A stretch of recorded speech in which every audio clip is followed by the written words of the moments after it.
This is the Strong is a Mindset podcast, episode number 160. You know how it feels when someone breaks a promise to you? Now, imagine doing that to yourself over and over. Today, we're talking about self-trust, what it means, why it matters, and how to rebuild it when you've spent years starting and stopping. This is the Strong is a Mindset podcast, where you'll learn how to build both a strong body and a strong mind by eating, moving, and thinking. I'm your host, physician, personal trainer, certified health coach, and certified life coach, Carrie Holland. Hey, how are you? What's new? What's good? So, what's good here? We are talking about self-trust, a concept that truthfully does not get enough attention, but in reality is essential when you're trying to change your habits and change your life.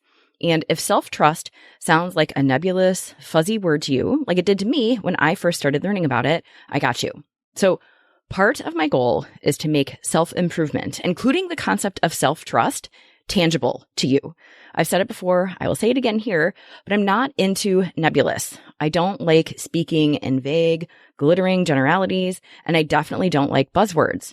And then, when I embarked on my own personal development journey, I had to commit to getting my hands dirty and really diving into new concepts and ideas that would help me grow and evolve. And I had to not let these concepts just be words. I had to actually try the things that I was reading and learning about. And the more I did that, the more I did the work, the more I realized that self-improvement, personal development, self-help, or whatever you want to call it, it's doable. It's not just incense and sound baths, okay? It's real, even for the most sarcastic, most edgy, most hardened, most scientific, most strong people out there. But you have to be willing to engage with it in a real, meaningful way. You have to try something. You have to take something that you read or listen to or see. You have to take what you consume and actually go and apply it if you want something in your life to change. And so my mission, now 3 years in, is and still remains to make growth possible for anyone who dares to try it. Growth and evolution, they are not for the faint of heart. And if you're willing to go with me on this journey, the least I can do is make it accessible, make it tangible, and make it actionable and realistic. And that includes the concept of building self-trust. And so here's where we're going today. We're going to talk about what self-trust is and why it matters when you do the work of changing your life. We're also going to talk about how you know if you don't have it, because there are some telltale signs, especially in your language, that give it away. We'll also talk about why broken promises to yourself hurt more than you think. And then we're going to talk about how you rebuild self-trust. And we're also going to talk about the past and how it can interfere with your self-trust and what to do about that, because that is something I run into very commonly in coaching. And then last, we're going to talk about what self-trust actually feels like so you know what to look for. All right? And so before we get into it, I want to take one quick second to share that this episode marks the 3rd anniversary of the podcast. And I'm super proud to be here now 3 years later, talking with you every Wednesday. And when I started this podcast 3 years ago, I had no idea how it would grow or what would come of it. But what I did know was that I wanted to create something useful. I wanted this podcast to be a real, actionable resource for eating, moving, and thinking without all the fluff. No vague advice, no generic self-help speak, just practical tools to help you take better care of your body and your brain. Because I know you're busy and your time is valuable. And my goal is to make every episode worth it and targeted toward what actually helps you move forward. So if you've been listening and if this podcast has helped you in any way, if it's shifted your thinking or helped you feel less alone or given you tools to actually take action, I would love it. And I would be so grateful if you could leave a review of the show on Apple Podcasts. I do not ask often because I prefer to just dive in and share what I want you to know, but your reviews help other people find this show. So if you're up for it, please go leave a quick written review. That would be awesome. And thank you again for being here with me. All right, so let's go. So first, let's talk about what self-trust actually is. Let's get really clear on that before we even move on. So to keep this really simple, self-trust is your ability to rely on yourself. It means you have your own back. And here's the kicker. It means that when you say you're going to do something, you believe yourself. So have you ever committed to something half-heartedly? Have you ever told yourself or someone else that you're going to do something only to know in your brain that you weren't fully committed to it? So I have. I've done it in my career, my fitness, my relationships. I have done it in multiple parts of my life, and I am not proud of it. And whether it was bowing out on writing, not following through on visiting people I said I would visit, backing down from a physical challenge, or having no intention of cutting down on certain foods like peanut butter, it doesn't matter in what part of your life it is. When you don't follow through, it feels yucky. It feels icky even saying it out loud to you, but I'm human and I'm very far from perfect, and I've been there. And I want to help you move past committing half-heartedly.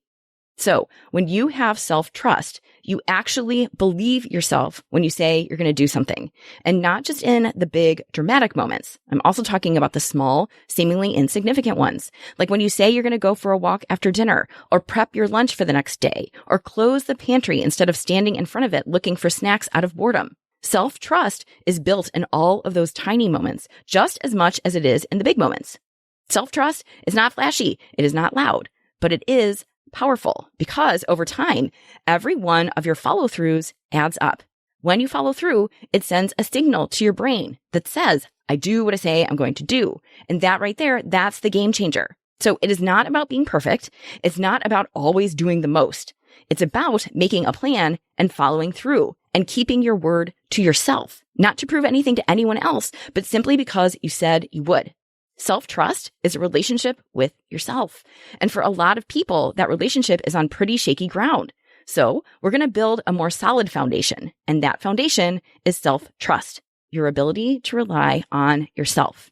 Okay, so now that we're on the same page as far as what self-trust is, let's talk about how to know if you don't have it.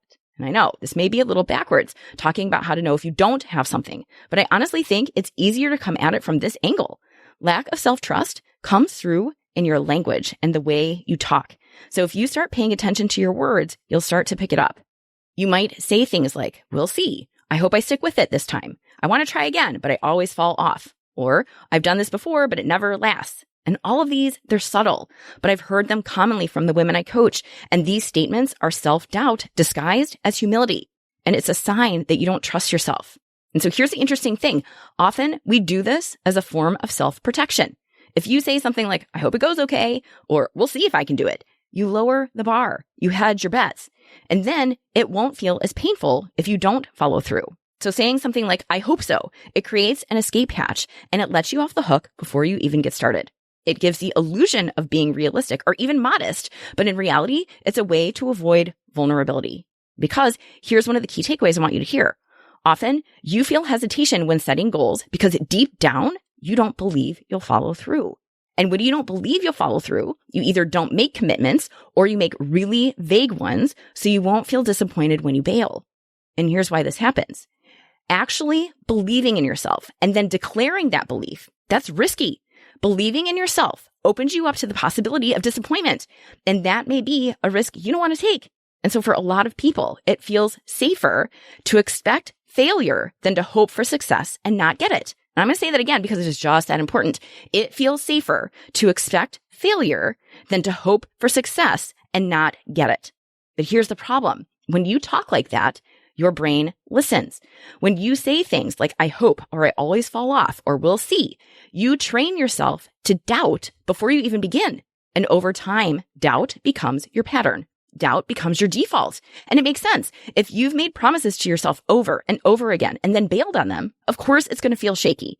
If you've been stuck in a cycle of yo-yo dieting or starting and stopping workouts or going all in on something only to give up 2 weeks later, your brain learns an important lesson. I don't do what I say I'm going to do. And that becomes your identity. And that is where the damage is done.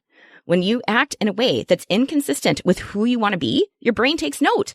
And breaking promises to yourself creates a subtle erosion.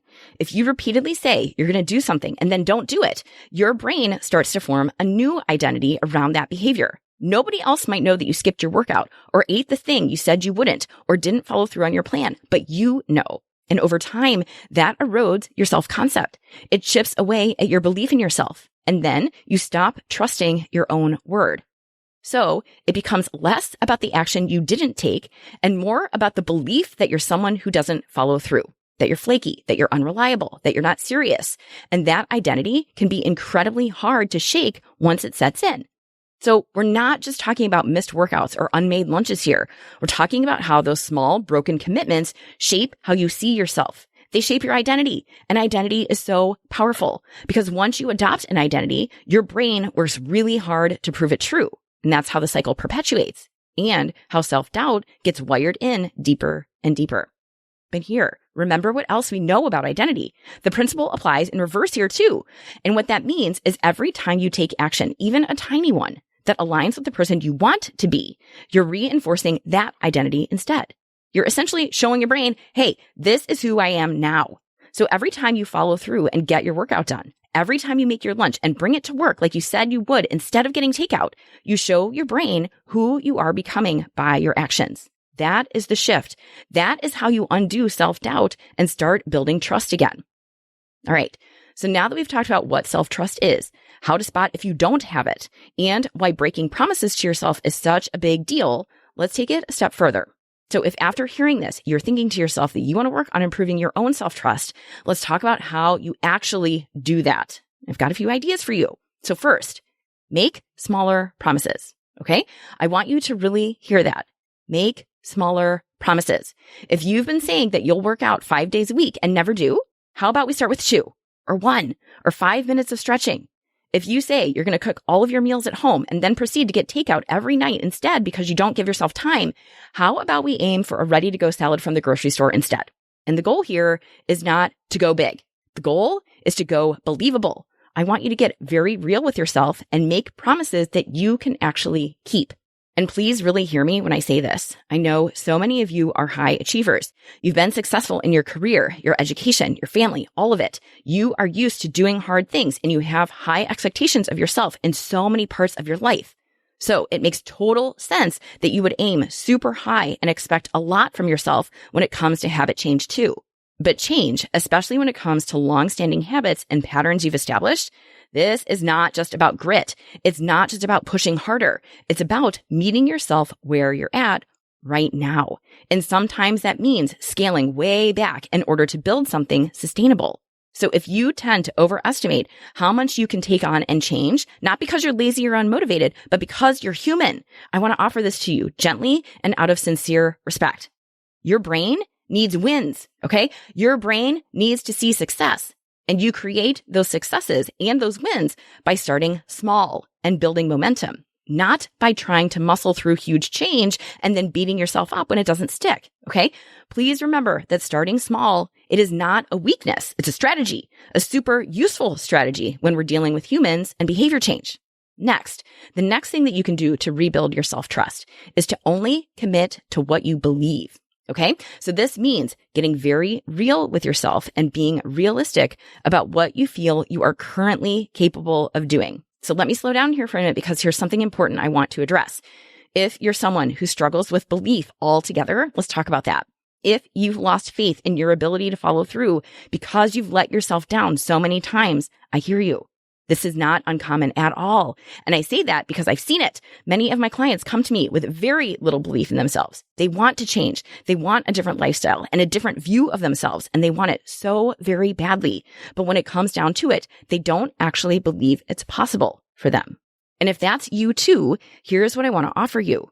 You do not need full-on belief to get started. You only need a crack in the door, okay? You only need a tiny sliver of possibility to work with, all right? So if you cannot at this moment say, I believe I can do this, that's fine. And that's totally normal. So instead, try this. I'm willing to see what happens if I try. And that's enough. That is your starting point. And the goal here is to stretch your belief slowly. Start with something that feels just slightly like a stretch, something that does not send your nervous system into full-on rebellion, okay? So instead of a 45-minute HIIT workout, think one short 5-minute walk. Or instead of salads every day for the next week, how about skipping takeout one night this week? Whatever it is, make sure you believe you can do it. If it feels shaky or too big, or if there's a gut reaction inside you that says, no way I'm going to do that, scale it back. Remember, you are not trying to impress anyone. No one is watching. You are doing this to build something solid. You're doing this to build a better relationship with yourself. And that starts with goals that are small and believable. Self-trust does not require big and flashy. It requires honesty and consistency. And if you've got even just a flicker of willingness, that is all we need to get started. Start with something you can believe, no matter how small. I can walk for 5 minutes. I can eat a vegetable at dinner. That's it. Commit to what you actually believe. That is how you begin to clean up your relationship with yourself. The next thing you can do is track your follow through. I do not care how small it is or how insignificant you might think your changes are. Track it. Make a visual. Use a checklist. Use a calendar. Write it down. Watch yourself keep your word. You are looking for and highlighting the evidence that you are someone who does what she says she'll do. And here's why this matters. Your brain believes what it sees repeatedly. If you're not used to following through, then your brain has evidence that you quit, that you break promises, that you don't finish. So we have to start showing it something new. And that's where tracking comes in. Tracking your follow through gives your brain tangible proof that things are changing around here, that you are changing. You're showing yourself that change is no longer just an intention floating around in your head. Now it becomes a documented action. And when you see that visual cue, whether it's a check mark on your calendar, a journal entry, or a streak on an app, that reinforces your new identity. And it tells your brain, hey, look, I showed up, even if it was for 5 minutes, even if it wasn't perfect. And those wins become an important part of the story you tell yourself about yourself. So the goal of tracking your follow through is to build credibility with yourself. And credibility is what becomes confidence. Think about it. Think about how your belief in yourself grows. It does not grow from a really well done pep talk that you give yourself. Your belief in yourself grows when you accumulate evidence, when you show yourself that you can do hard things. All right. And last, the next thing you can do to help yourself build more self-trust is to pay attention to your language. And that means you replace words like we'll see or I hope with I have decided. And I know that may be small and it may be subtle, but let me point this out. Language matters. Your language matters a whole lot. So remember that your words create your world. So the words you use, they are not just sounds. They are signals to your brain about how serious you are. So as an example, when you say something like, I hope I can do it this time, what you're really saying is, I don't believe I will. Think about it. I hope I can do it this time. That language, it's passive. It does not spell decisiveness and it doesn't convey seriousness. Instead, it leaves the door open for quitting. It suggests you have no control over your actions and that success is something that might happen to you if the stars align. But that is not how change works. It takes more than hoping and seeing. So now on the flip side, when you say, I've decided I'm no longer eating takeout for dinner anymore, that is decisive. There is no guessing there. There's no wondering what you intend. When you say, I've decided, you are claiming authority. You're telling your brain, I'm in charge here. And that is exactly what we're looking for you to be in charge. And while that shift in language may seem small, don't underestimate it. It's actually super powerful. Your brain takes direction from your words. And over time, what you say becomes what you believe. And then what you believe becomes how you act. So yes, changing your words really can change your life. And this is where you begin to rewire your identity, not by pretending everything's perfect, but by deliberately using language that reflects your agency and ownership.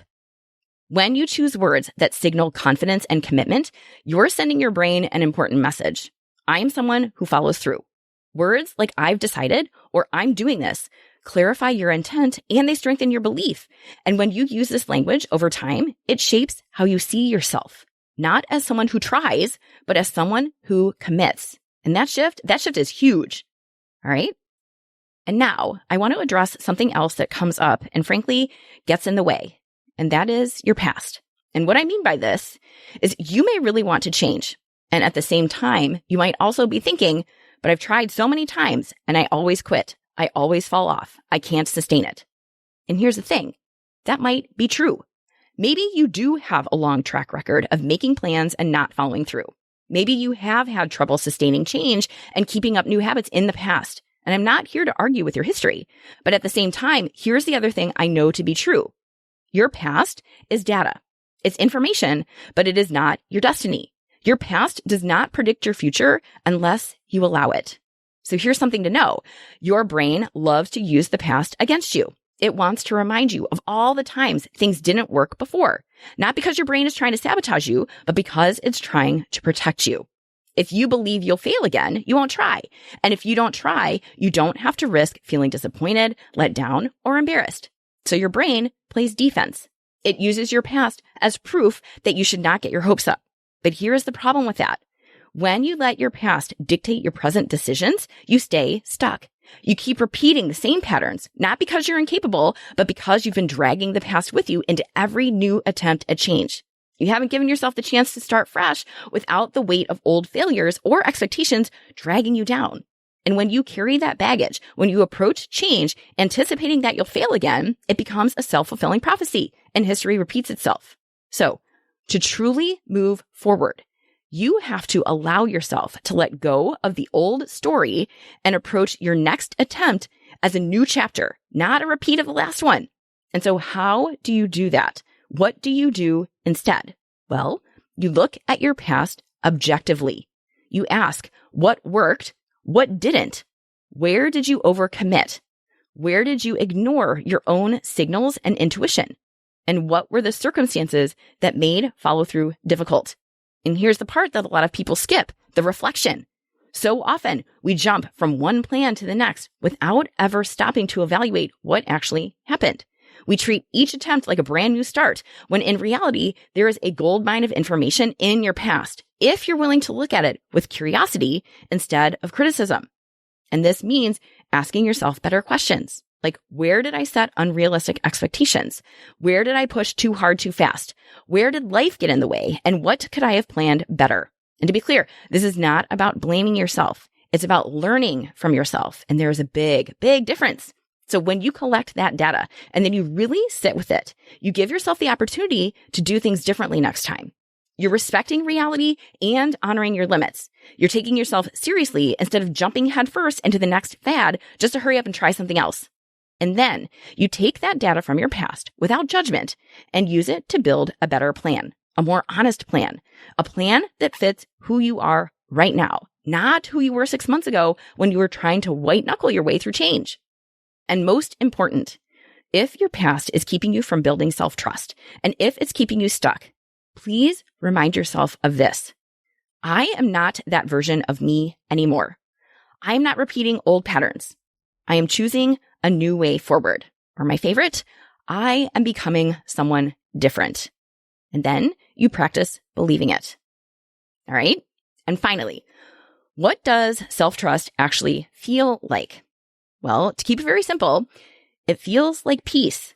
It feels like showing up, but without arguing with yourself. It feels like deciding ahead of time and then following through even when no one is watching because it matters to you. Self-trust feels like integrity. It feels lighter because when you trust yourself, you don't have to spend hours negotiating in your head. You don't second guess. You don't waffle or wrestle with every decision. You simply do what you said you would do because you trust your own word. And that kind of consistency takes the mental load off your plate. It is one less thing to spiral about. You don't constantly have to wonder, will I actually follow through this time? Because you already know the answer. You know you'll show up because that's what you do now. It's how you do. And no, self-trust, it does not require perfection. It requires honesty. It requires alignment. And it requires that you treat your word to yourself like it matters, because it does. So if you've struggled with self-trust, please know that you are not alone. And please know that you are not broken. You are not doomed. You just haven't practiced keeping your word to yourself in a way that is sustainable and believable. But that all changes now. Make smaller promises. Commit to what you actually believe you'll do. Track your follow through. Choose language that shows you're serious. Use your past as information and remind yourself of who you are becoming, a stronger version of yourself. All right? And if you want help with this, let's go. When you coach with me, you practice showing up for yourself, not just once, but over and over until that becomes your new identity. Check out my website, send me a message at www.carriehollandmd.com/contact. And let's talk about how coaching will change how you see yourself and what you believe you can do. All right. Thank you again for hanging out with me. I'll catch you again next week. Hey, if you want to build muscle, but don't know where to start, I've got you covered. Head over to carriehollandmd.com/buildstrength and download my free guide to help you maximize your strength training.